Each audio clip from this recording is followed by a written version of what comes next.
नमस्कार विद्यार्थी मित्रांनो, बृहन्मुंबई महानगरपालिका शिक्षण विभाग व्हर्च्युअल ट्रेनिंग सेंटर, मी विश्वास टोंबरे व्हर्च्युअल शिक्षक आपले स्वागत करतो।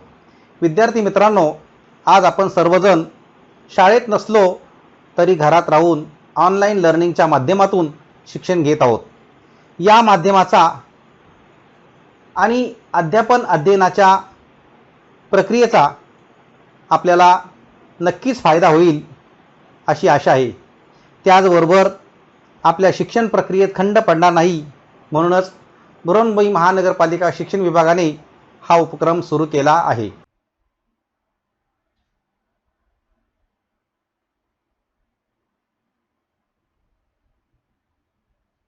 इयत्ता 9वी विषय भूगोल,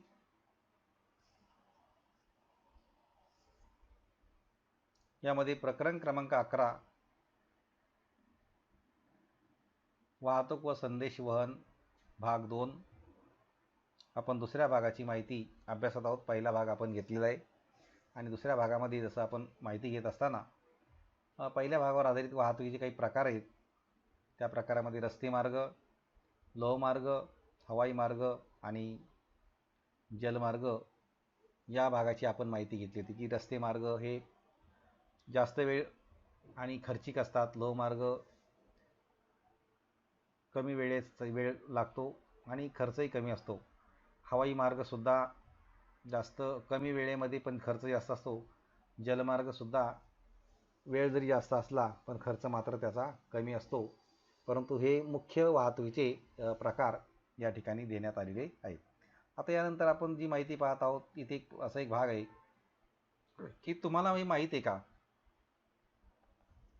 हरित छन्न मार्ग ग्रीन कॉरिडॉर काही वेळेस मृत व्यक्तीने अवयवदान केलेले असते।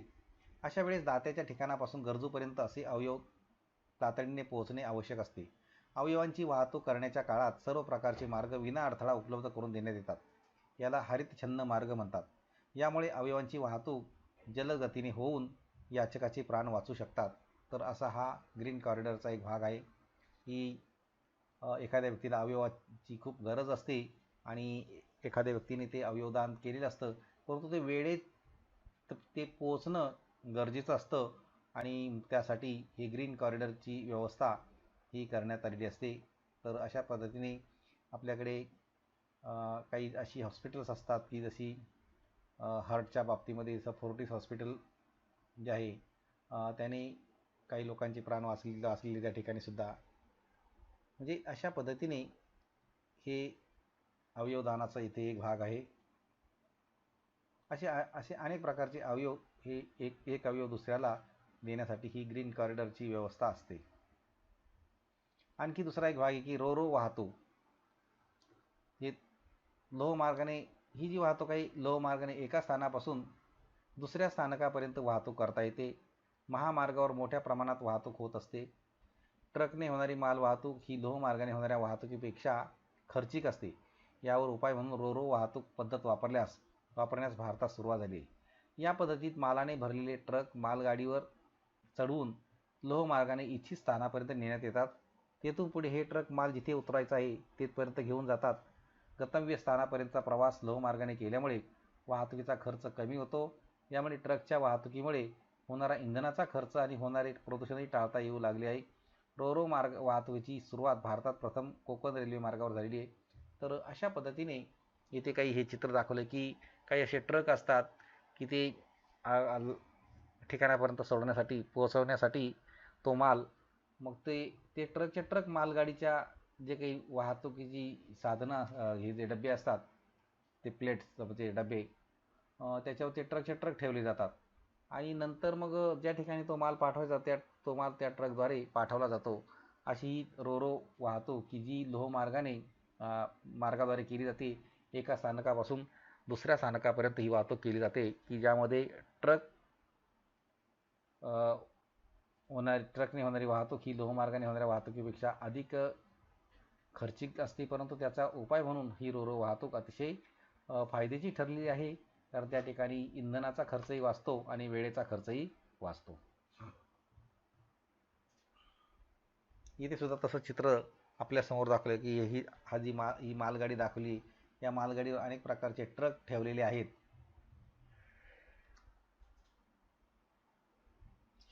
या ट्रकमध्ये माल भरलेला आहे आणि नंतर ते जे ठिकाण आहे मुख्य ठिकाण, त्या ठिकाणी हे ट्रक उतरवले जातील आणि तिथून तो माल ज्या ज्या ठिकाणी न्यायचा आहे त्या त्या ठिकाणी तो ट्रकद्वारे पाठवला जातो.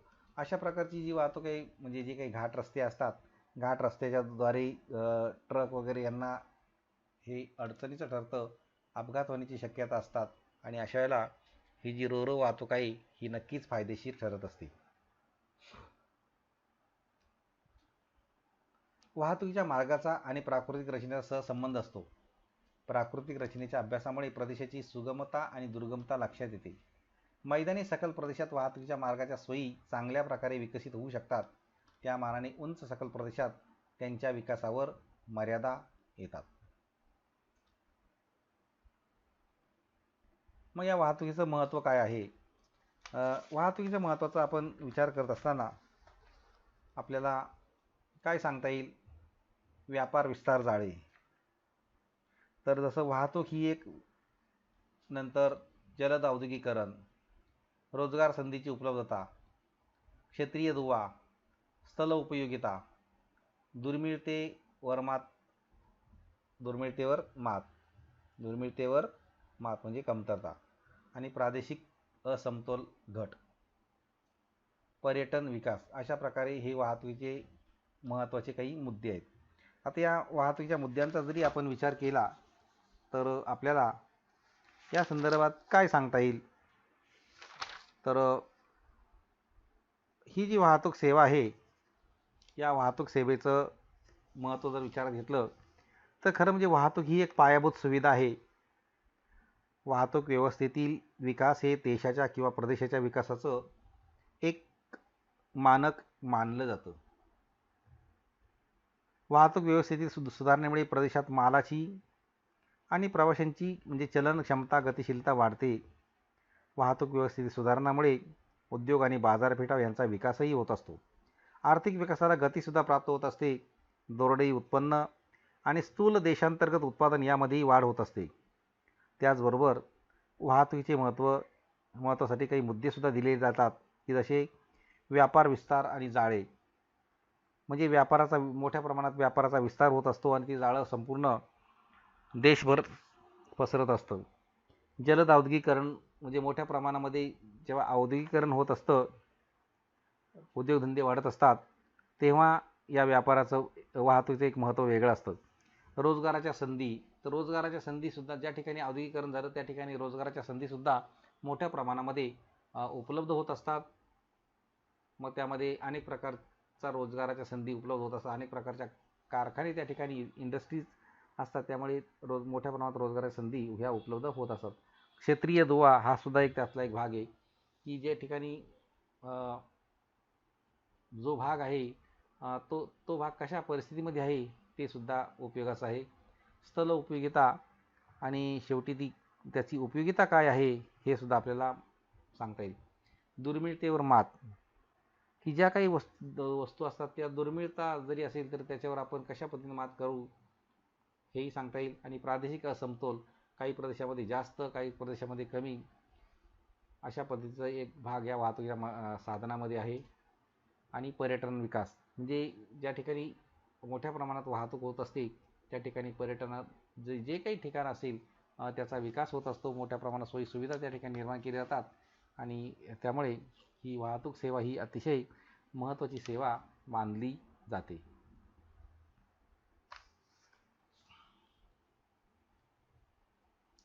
आता इथे आणखी एक प्रश्न विचारला जातो की प्रवासादरम्यान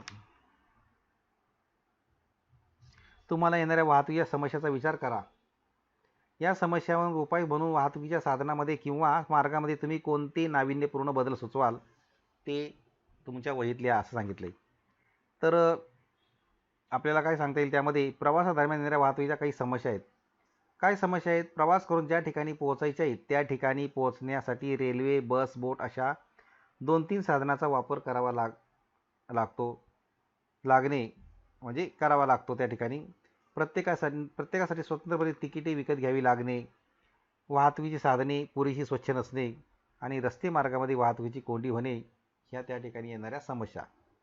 म्हणजे बघा की ज्या ज्या ठिकाणी पोहोचायचं त्या त्या ठिकाणी पोहोचण्यासाठी रेल्वे, बस, बोट अशा 2-3 साधनं वापरावी लागली. हा एक त्याचा भाग आहे. तिकीटं काढणे हा दुसरा भाग आला. स्वच्छता नसणे वाहनं तिसरा भाग आणि रस्ते मार्गामध्ये वाहतुकीची कोंडी होणे चौथे भाग. ह्या समस्या त्या ठिकाणी उद्भवतात. परंतु काय सांगितलं आणखी की वाहतुकीच्या साधनांशी आणि मार्गाशी संबंधित समस्यावर उपाय म्हणून काय बदल सुचवू शकतो आपण? तर एखाद्या विशिष्ट ठिकाणी पोहोचण्यासाठी रेल्वे, बस, बोट अशा 2-3 साधनांचा वापर करावा लागत असल्यास संबंधित प्रवासासाठी सर्व वाहतुकीच्या साधनांचं एकत्रित तिकीट मिळायला पाहिजे. म्हणजे सगळ्या साधनांसाठी एकच तिकीट असायला पाहिजे, वेळ वाचेल. वाहतुकीची साधनं स्वच्छ ठेवल्यास संबंधित वाहतुकीच्या साधनांचा वापर करणाऱ्या प्रवाशांना प्रवास पूर्ण झाल्यानंतर तिकिटातील काही रक्कम परत मिळायला पाहिजे. आणि वाहतुकीच्या साधनामध्ये स्वच्छता निरीक्षकाची नियुक्ती करणं गरजेचं आहे. अशा निरीक्षकामार्फतच अस्वच्छता पसरवणाऱ्या प्रवाशाकडून ताबडतोब दंड वसूल करण्यात यावा, अशी प्रकारची तरतूद असायला पाहिजे. आणि वाहतुकीची कोंडी होऊ नये यासाठी कृत्रिम उपग्रहाचा वाहतुकीशी संबंधित संदेशवहनासाठी अत्यंत प्रभावीपणे वापर करता येऊ शकतो. असे काही उपाय आपण त्यामध्ये सुचवता येईल आपल्याला. आता पुढचा भाग आहे तो म्हणजे संदेशवहन. संदेशवहन म्हणजे काय की वाहतुकीप्रमाणे संदेशवहन ही देखील एक पायाभूत सुविधा आहे. आधुनिक काळात संदेशवहन किंवा माहितीची देवाणघेवाण ही सुद्धा एक महत्त्वाची बाब मानली जाते. तर अशा प्रकारे ही संदेशवहनाची एक साधन आहे. टॉवर दाखवलेलं आहे, मोबाईल टॉवर हे दाखवलेले की जसं आपल्याला आज ही एक अत्यावश्यक आपली गरज बनलेली आहे. संदेशवहनाची साधनं, पूर्वीची जर साधनं पाहिली तर आपल्याकडे अशा प्रकारची काही पूर्वीच्या काळात सुद्धा काही साधनं होती. जशी बघा इथे पक्षी दाखवलेला आहे. इथे हे दवंडी पेटवण्याचा एक भाग आहे. म्हणजे ही संदेश देण्याचा भाग आहे. एका गावाहून दुसऱ्या गावी जाण्यासाठी घोड्यावर जावं लागायचं असायचं. पोस्टमनचं आहे, वर्तमानपत्र आहे, radio, T V, internet, mobile, satellite ही सगळी संदेशवहनाची साधनं या ठिकाणी प्राचीन आणि आधुनिक संदेशवहनाची साधनांची काही चित्र दाखवली गेलेली आहेत. आता इथे टपाल मुख्य कार्यालय मुंबई त्याचं चित्र आहे. वृत्तपत्र विक्री केंद्र दाखवलं गेलेलं आहे एक. मग आणखी काही इथे प्रश्न दिला जातोय. प्रश्न असा आहे की तुम्हाला माहीत असलेल्या विविध संदेशवहनाच्या साधनांची यादी करा. त्यापैकी किती साधने तुम्ही प्रत्यक्ष वापरता, त्या साधनांच्या नावांना चौकट करा. ही साधने कशासाठी वापरता आणि उर्वरित साधनांचा वापर कोण करते? तर पहिलं की यादीमध्ये आपल्याला पत्र, आकाशवाणी, दूरदर्शन, दूरध्वनी, भ्रमणध्वनी म्हणजे मोबाईल फोन, वर्तमानपत्रे, आंतरजाल, इंटरनेट आणि कृत्रिम उपग्रह सॅटेलाईट अशी नावं ही साधनं आहेत यामध्ये संदेशवहनाची. आता या साधनामध्ये प्रत्यक्षात वापरत असलेली साधनं दूरध्वनी म्हणजे टेलिफोन, भ्रमणध्वनी, मोबाईल आणि आंतरजाल म्हणजे इंटरनेट ही साधनं वापरली जातात प्रत्यक्षामध्ये. हे साधन कशासाठी वापरतात? तर ही साधनं आम्ही अनेक लोकांशी संवाद साधण्यासाठी, नातेवाईकांशी संवाद, शिक्षकांशी संवाद, कार्यालयाशी संवाद अशा अनेक कारणासाठी ही साधने वापरली जातात. नंतर उर्वरित साधनांचा वापर कोण करतं? उर्वरित जी काही साधनं असतात ती घरातील व्यक्ती करत असतात, नातेवाईक करत असतात, परिसरातील व्यापारी करत असतात, व्यावसायिक करत असतात, नंतर शासकीय यंत्रणासुद्धा त्याचा वापर करत असते. तर अशा पद्धतीने हे प्रश्न आपण वेगवेगळ्या पद्धतीने पाहू शकतो. तुम्हाला जे उत्तर सुचतं ते तुम्ही लिहू शकता. आजच्या आधुनिक युगात कृत्रिम उपग्रह हे संदेशवहनाचं अत्यंत महत्त्वाचं आणि प्रभावी साधन आहे. मोबाईलवर संदेशाचं आदानप्रदान होणं, दूरचित्रवाणी संचावर कार्यक्रम दिसणे, हवामानासंदर्भात अद्ययावत माहिती मिळणे इत्यादी गोष्टी या कृत्रिम उपग्रहाद्वारे एकाच वेळेस करणं शक्य झाले. सुदूर संदेशवहन तंत्राच्या साहाय्याने मिळवलेल्या उपग्रह प्रतिमांचा उपयोग भूपृष्ठावरील साधन संपत्तीचा अभ्यास आणि प्रादेशिक नियोजन करण्यासाठी होत असतो. आंतरजाल म्हणजे इंटरनेट आणि सामाजिक माध्यमाच्या युगात सर्वांना या व्यवस्थेचा वापर करावा लागतो. भारत सरकार ऑनलाईन ट्रेडिंग पेमेंट, मनी ट्रान्सफर इत्यादी पुरस्कार करत आहेत. त्यासाठी मोबाईलवर वापरात येतील अशी काही ॲपसुद्धा विकसित करण्यात आलेले. उदाहरणार्थ भीम ॲप आहे, SB आहे. आणि त्याद्वारे म्हणजे आधुनिक कृत्रिम युगामध्ये हे कृत्रिम उपग्रह मार्फतच हे सगळं कार्य सुरू असतं.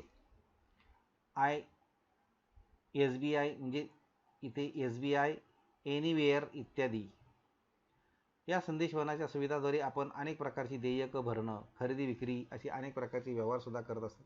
आता इथे हा जो शब्द आहे तिथे दिलेला आहे, इथे भीम ॲप आणि SB इथे आय शब्द पुढे आलेला आहे. SBI हे जे वाक्य आहे हे वाक्य इथे पुढे कंटिन्यू आलेलं आहे.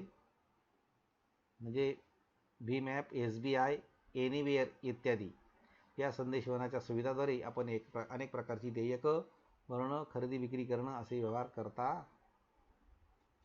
आपल्याला करता येऊ शकतात. त्याचबरोबर इथे काही चित्र दाखवलं. भीम ॲपचं जे काही ऑनलाईन ट्रेडिंग जे आहे ते सुद्धा चित्र दाखवलं गेलेलं आहे. हे सॅटेलाईटचं चित्र आहे. या सॅटेलाईटच्या म्हणजे उपग्रहाद्वारे सगळ्या ज्या काही सुविधा आहेत त्या सुविधा आपल्याला मिळत असतात. म्हणजे आपण जरी समजा मोबाईल म्हटलं की मोबाईल आपल्याला वाटतं अरे शेजारी मोबाईल आपण बोलायचं आहे. मग एखादा म्हणजे की नाही तू माझ्या समोर आहे आणि मी तुझ्या समोर आहे. मग आता आपण एकमेकाचा संवाद मोबाईलवर बोलू शकतो. परंतु तुम्ही जरी तुमचा संवाद मोबाईलवर बोलत असाल तरीसुद्धा तो संवाद तुम्हाला डायरेक्ट समोरासमोर जात नाही. तर तो संवाद सुरुवातीला तुम्हाला कुठे जाणार, इकडे सॅटेलाईट थ्रू जातो आणि तिथून परत तुमच्या दुसऱ्याच्या मोबाईलवर येतो आणि अशा पद्धतीने ते तुम्हाला ऐकायला येतं आणि तुम्ही बोलू शकता. म्हणजे इथे एक जण आहे समजा X किंवा ह्याने मोबाईलवरून आणि त्याच्यासमोर B आहे, ह्याने याच्याशी बोलायचं आहे. पण हा दोघंही मोबाईलवर बोलतात. परंतु मोबाईलवर बोलत असताना त्यांना आमनेसामने असं बोलता येत नाही, जरी ते तुम्हाला दिसत असतील. जेव्हा ते मोबाईलवर बोलतात तेव्हा इथून त्याचं ज्या मोबाईलचं जे काही शब्द आहे, जो काही ध्वनी आहे तो इकडे सॅटेलाईट थ्रू इकडे जात असतो आणि त्याचं एक हब असतं. त्या हबमार्फत पुन्हा दुसऱ्या ठिकाणी येऊन त्या दुसऱ्याला ऐकायला जात असतं. तो जे बोलतो ते सुद्धा तसेच पद्धतीने हे सुरू असतं. म्हणजे एकंदरीत आपण म्हणतो की अरे मी मोबाईल तो या समोरासमोर बोलतो आपण, किंवा हल्ली एका घरातून दुसऱ्या घरात बोलण्यासाठी सुद्धा मोबाईलचा वापर केला जातो. परंतु तसं जरी असलं तरी ते समोरासमोर बोलणं होऊ शकत नाही घरातल्या घरात. तर तुमचा आवाज हा सॅटेलाईट थ्रूवर त्या मार्फत एका हबद्वारे जात असतो आणि तिथून पुन्हा तो रिटर्न होत असतो. तर अशा पद्धतीची ही यंत्रणा असते सॅटेलाईटची. नंतर इंटरनेट आहे. इथे इंटरनेटचा वापर कशासाठी केला जातो, मोबाईलसाठी, फोनसाठी, कम्प्युटरसाठी. तर यासाठी इंटरनेटचा वापर हा मोठ्या प्रमाणामध्ये केला जातो. आता कृत्रिम उपग्रहाचे इतर उपयोग कोणते असा एक भाग आहे. तर तुमच्या रोजच्या जीवनाशी त्याचा संबंध कसा असतो. तर कृत्रिम उपग्रहाचे इतर उपयोग जे आहेत ते सूर्यमालेतील इतर खगोलाचा प्रत्यक्ष किंवा अप्रत्यक्ष पद्धतीने अभ्यास करणे. म्हणजे सूर्यमालेतील जे काही इतर ग्रह असतात त्यांचा सुद्धा अभ्यास करता येतो. जगातील कोणत्याही ठिकाणी सुरू असणाऱ्या एखाद्या कार्यक्रमाचे किंवा एखाद्या घडलेल्या घटनेचे थेट प्रक्षेपण त्या सॅटेलाईटद्वारे करता येते. नैसर्गिक साधनसंपत्तीचा वेध घेणे, प्रादेशिक विकासाचे नियोजन करणे, लष्करी मोहिमा आखणे, हवामानाचा अंदाज वर्तवणे अशा गोष्टी या उपग्रहामार्फत केल्या जातात. आता कृत्रिम उपग्रहाच्या इतर उपयोगाचा प्रत्येक व्यक्तीच्या रोजच्या जीवनातील वैयक्तिक, सामाजिक, शैक्षणिक, आर्थिक, सांस्कृतिक, राजकीय यासारख्या बाबीशी संबंध असतोच. उदाहरण सांगायचं झालं तर कृत्रिम उपग्रहामार्फत केलेल्या संदेशवहनाच्या साहाय्याने आपल्याला एखाद्या ठिकाणी सुरू असलेला चित्रपट, गौरव सोहळा किंवा क्रिकेटचा सामना त्याचवेळी संपूर्ण जगात दूरचित्रवाणीवर पाहता येतो. दूरध्वनीवर ऐकत असतो किंवा रेडिओवर सुद्धा आपण ऐकत असतो. म्हणजे दूरध्वनीवर कोणी एकमेकांना संदेशसुद्धा न्यूजसुद्धा देत असतात. तर अशा पद्धतीने या कृत्रिम उपग्रहाचा एक भाग आहे आणि त्याचा उपयोग अशा पद्धतीने केला जातो.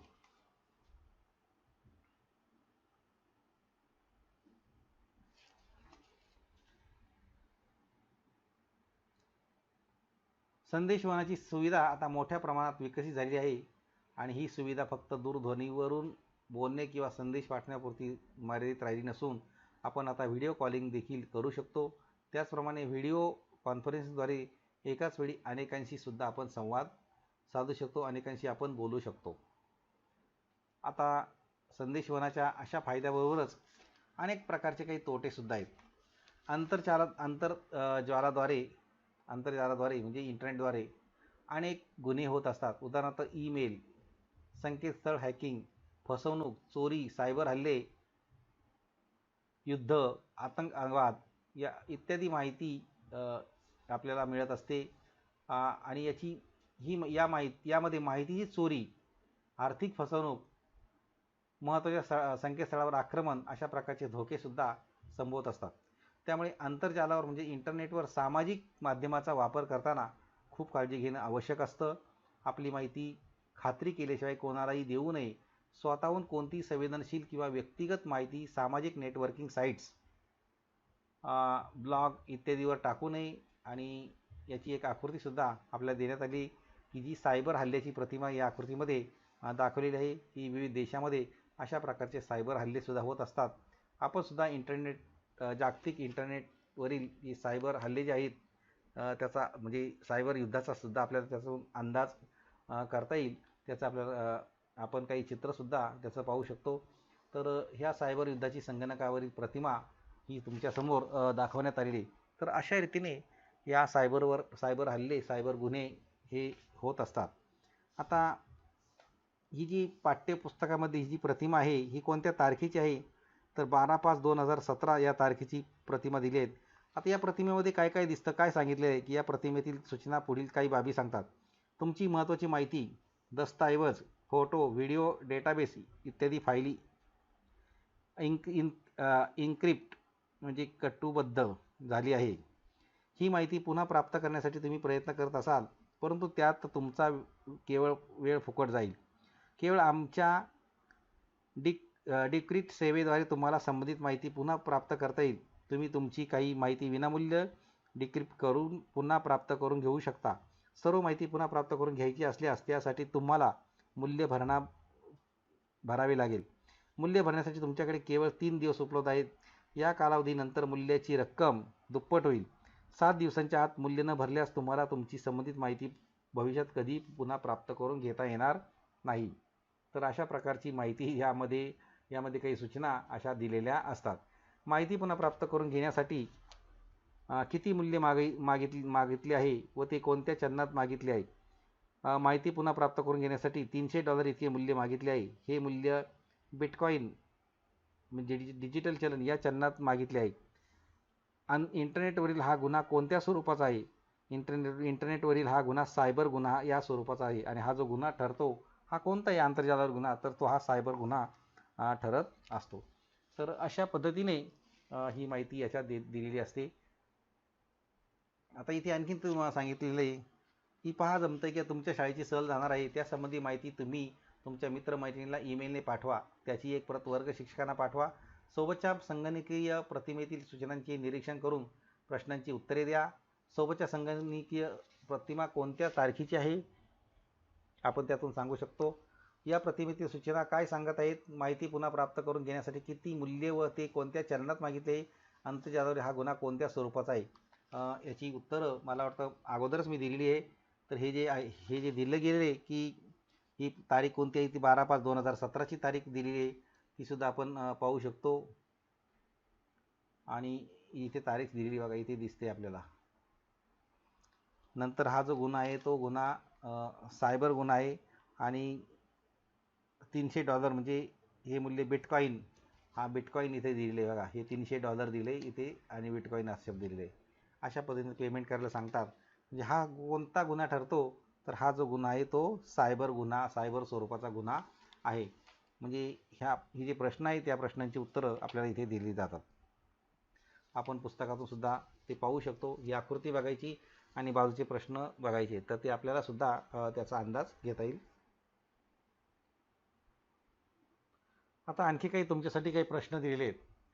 जसं हरित छन्न मार्ग ग्रीन कॉरिडॉर म्हणजे काय. वाहतूक सेवेचे महत्त्व काय आहे? संदेशवहन म्हणजे काय? संदेशवहनाचे महत्त्व काय आहे?